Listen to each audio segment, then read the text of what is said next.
Well, hello there. So, I just released my new song and it's called Cape Town, and I thought I would share a little bit of a backstory behind the song, the inspiration, why I wrote it, and why it's sort of coming out now. So, about 13 years ago, I was living in East London and in South Africa, and I really desperately wanted to go to America to pursue music. That was the ultimate dream. That's all I ever wanted. And but I had no way of getting there, and I didn't know what my steps or journey would look like to get to America.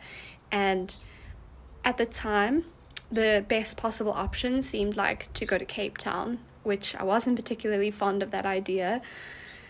And but I went there, and I definitely had a difficult time and wanted so desperately to be in the US, in either New York or Los Angeles. And I spent some time there, and it was definitely a very lonely period.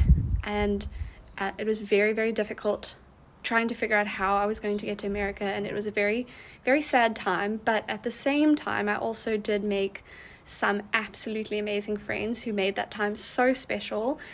But uh, it's funny how, so what the song essentially is before you get somewhere, you you might be in a moment right now where things feel sad and dark and lonely, and like they're not going the way that you want. But it's funny how once you're through the storm and once you're out on the other side, you can actually, your whole perspective shifts and you look at something completely differently once you're past the storm.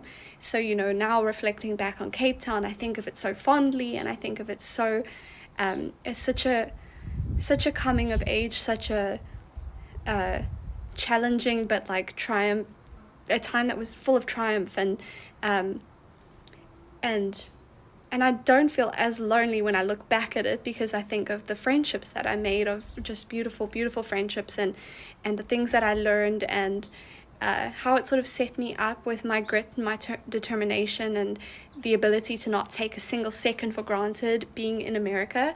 So, you know, in the time, it felt very, very different to how it feels reflecting back. Something can feel so nostalgic and wonderful, even though it didn't feel that way at the time. And so Cape Town is definitely about that, where I miss and reminisce on how beautiful the time was, and how also one of the most interesting things that I often ruminate on is how, when we're in the present moment, we think about the future